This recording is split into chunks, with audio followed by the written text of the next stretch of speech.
الحمدللہ والصلاة والسلام علی رسول اللہ وعلی آلہ وصحبہ وموالا۔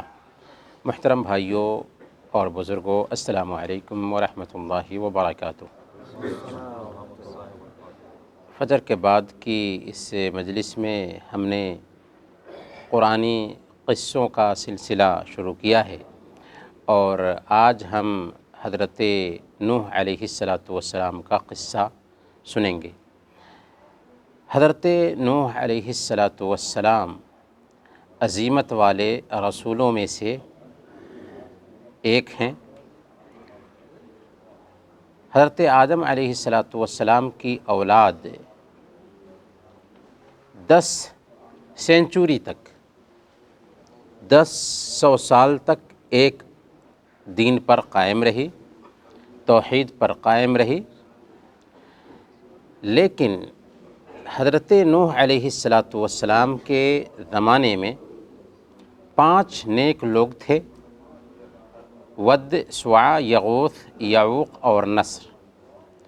صحیح بخاری میں حضرت ابن عباس رضی اللہ تعالی عنہ سے منقول ہے کہ هذه اسماء رجال صالحین من قوم نوح، کہ یہ 5 نیک لوگ نوح علیہ السلام کی قوم کے لوگ تھے جو نیک تھے، اور ان کے بیچ اچھی عادتیں تھیں۔ چنانچہ جب یہ لوگ مر گئے تو شیطان نے ان سے محبت کرنے والوں کے پاس آیا، اور شیطان نے آ کر کے یہ کہنا شروع کیا کہ دیکھو، تمہارے بیچ یہ نیک لوگ تھے، دنیا سے گزر گئے، کیا ہی اچھا ہوتا کہ ان کے اسٹیچو بنا کر کے اپنی بیٹھکوں میں سجا لیتے، تاکہ ان کو دیکھ کر کے تمہارے اندر بھی عبادت کی رغبت پیدا ہوتی۔ چنانچہ ان لوگوں نے ان کے اسٹیچو بنا لیے اور اپنی بیٹھکوں میں سجا دیا، لیکن اس کی پوجا نہیں کرتے تھے۔ جب بنانے والے گزر گئے، ان کی اولاد آئی، تو شیطان نے ان کے ذہن میں یہ بات ڈالا کہ تمہارے آباء و اجداد ان مورتیوں سے، اسٹیچوؤں سے مانگتے تھے، ملا کرتا تھا۔ چنانچہ انہوں نے انہیں مورتیوں سے مانگنا شروع کر دیا۔ گویا کہ بزرگوں کی شان میں، نیک لوگوں کی شان میں غلو کرنے کے نتیجہ میں شرک شروع ہوا۔ تب اللہ تعالیٰ نے سب سے پہلے توحید کا پیغام پہنچانے کے لیے شرک کے پھیلنے کے بعد حضرت نوح علیہ السلام کو نبی بنا کر بھیجا۔ حضرت نوح علیہ السلام اپنی قوم کو سمجھاتے ہیں، ایک اللہ کی طرف بلاتے ہیں، لیکن قوم ماننے کے لیے تیار کیا ہوتی؟ خود حضرت نوح علیہ السلام پہ ہی الزام ڈال دیتی ہے اور کہتی ہے اِنَّا لَنَرَاكَ فِي ضَلَالٍ مُبِينٍ، کہ اے نوح، ہم تمہیں ہی کھلی گمراہی میں دیکھ رہے ہیں۔ خود گمراہ تھے، لیکن حضرت نوح علیہ السلام کو ہی گمراہی کا طعنہ دینے لگے تھے۔ حضرت نوح علیہ السلام نے اپنی قوم کو ڈرانے کا اور اپنی قوم تک اللہ کا پیغام پہنچانے کا جو بھی طریقہ ہو سکتا ہے وہ سب کے سب اختیار کیا، اور 1 دن اور 2 دن نہیں، بلکہ لگاتار 950 سال تک اپنی قوم کو ایک اللہ کی طرف بلاتے رہے۔ رات کو بھی بلایا، دن کو بھی بلایا، اعلانیہ بھی بلایا، اور تنہائی میں بھی بلایا، ہر اعتبار سے ان کو دعوت دی، ایک اللہ کی طرف بلایا، لیکن قوم ماننے کے لیے تیار نہ ہوئی۔ تو اخیر میں حضرت نوح علیہ السلام اپنی قوم سے مایوس ہو گئے اور بددعا کیا، اللہ تعالیٰ سے اجازت لی، رب لا تذر علی الارض من الکافرین دیارا، کہ اے میرے رب، اس دھرتی پر کافروں میں سے کسی کو بسنے والا نہ چھوڑ۔ چنانچہ حضرت نوح علیہ السلام کی دعا اللہ نے قبول فرمائی، اور حضرت نوح علیہ السلام کو حکم دیا گیا کہ آپ کشتی بنائیے۔ چنانچہ حضرت نوح علیہ السلام کشتی بنانے میں لگ گئے، اور یہ کشتی تیار بھی ہو گئی۔ پھر حضرت نوح علیہ السلام نے جب اس کشتی کو بناتے تھے تو اس وقت بھی ان کے جو دشمن تھے، ان کی قوم کے افراد تھے، تو ان کا مذاق اڑاتے ہوئے کہتے تھے کہ نوح نبوت کر رہے تھے اور کرتے کرتے تم کشتی بنانے والے بن گئے، لیکن حضرت نوح علیہ السلام ان ساری باتوں کو برداشت کرتے رہے۔ جب کشتی بن گئی تو اللہ کے حکم سے حضرت نوح علیہ السلام نے اس کے اندر ہر چیز کو سوار کیا، یہاں تک کہ کیڑے مکوڑوں کو، یہاں تک کہ جانوروں کو، اور پھر سارے انسانوں کو، تقریباً 80 کی تعداد میں مرد و عورت تھے جو اسلام لائے تھے، ان سب کو اس میں سوار کیا۔ اور یہ بات نوٹ کرنے کی ہے کہ یہ جو آفت تھی یا یہ جو طوفان آیا تھا، یہ طوفان پوری دنیا کے لیے تھا، یعنی دنیا میں آباد جتنے لوگ تھے سب کے لیے یہ طوفان تھا۔ طوفان کیسے آیا، اس کی شکل کیا ہوئی؟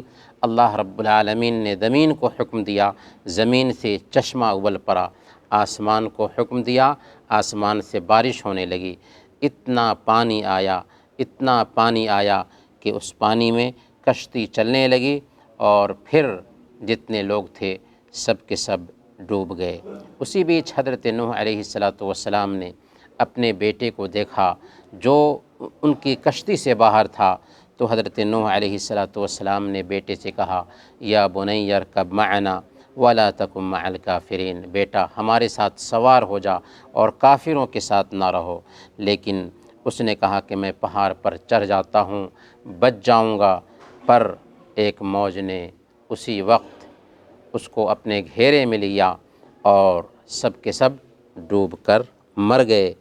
یہ تباہی اتنی بڑی تباہی تھی کہ سارے کے سارے لوگ تباہ اور برباد ہو گئے، بچے وہی جو اس کشتی میں سوار تھے۔ پھر اللہ رب العالمین نے حکم دیا پانی کو، چنانچہ پانی کو زمین نے نگل لیا اور کشتی بھی جودی پر ٹک گئی۔ حضرت نوح علیہ السلام اور ان کے جو ماننے والے تھے وہی بچے، اور اس کے بعد پھر نسل آگے بڑھتی رہی۔ حضرت نوح علیہ السلام کا یہ جو قصہ ہے، اس قصے میں ہم کئی چیزیں سیکھتے ہیں۔ سب سے پہلی بات یہ سیکھتے ہیں کہ اگر کسی کو دین کی طرف دعوت دے رہے ہیں تو اس کے حوالے سے مایوس نہیں ہونا چاہیے، اور ویسے بھی دل کے مالک ہم نہیں ہیں، دل کا مالک ہمارا رب ہے۔ اس لیے ہمیں جو کام کرنے کے لیے کہا گیا ہے ہم اس کام میں لگے رہیں گے، اور ہمیں اس کا ثواب ملتا رہے گا، چاہے سامنے والا دین کی طرف دھیان دے یا نہ دے۔ ہمیں حکمت سے، نرم لہجے میں، پیار سے، محبت سے اسے دین کی دعوت دینی ہے۔ دوسری بات ہمیں اس سے یہ سمجھ میں آتی ہے کہ بزرگوں کی شان میں غلو کرنے کے نتیجہ میں سب سے پہلے اس دھرتی پر شرک شروع ہوا۔ حالانکہ آدم علیہ السلام کی اولاد 10 صدیوں تک، 10 سینچری تک ایک ہی دین پر تھی، توحید پر تھی، اس سے پہلے کوئی دین نہیں تھا، لیکن ود، سوا، یغوث، یعوق اور نصر یہ بزرگ لوگ تھے۔ ان کے گزرنے کے بعد شیطان نے ان کے اسٹیچو بنا کر کے ان اسٹیچوؤں کو اپنی مجلسوں میں سجانے کا حکم دیا، اور پھر ان کی جب اولاد آئی اور اسٹیچوؤں سے مانگنا شروع کیا تو شرک پیدا ہوا۔ اس کے بعد ہی حضرت نوح علیہ السلام انسانوں کے بیچ بھیجے گئے تاکہ توحید کی طرف لوگوں کو دعوت دیں۔ ایک آخری سبق جو اس سے ملتا ہے وہ یہ ہے کہ نیک لوگوں کی صحبت اختیار کرنی چاہیے، کیونکہ اگر ہم اچھے لوگوں کے ساتھ رہیں گے تو ہم اچھے بنیں گے۔ نوح علیہ السلام کا بیٹا کافروں کے ساتھ تھا، برے لوگوں کے ساتھ تھا، اس لیے اس کا انجام بھی برا ہوا۔ یہاں پر آخری اہم نقطہ یہ بھی سمجھ میں آتا ہے کہ عمل ہمیں آگے بڑھاتا ہے، نسب اور خاندان ہمیں آگے نہیں بڑھاتا۔ اسی لیے صحیح مسلم کی روایت ہے، اللہ کے نبی صلی اللہ علیہ وسلم بیان فرماتے ہیں، من بطأ به عملہ لم یسرع به نسبہ، جس کا عمل اس کو پیچھے کر دے، اس کا نسب، اس کا خاندان اس کو آگے نہیں کر سکتا۔ وصلی اللہ علی نبینا محمد وعلی آلہ وصحبہ اجمعین۔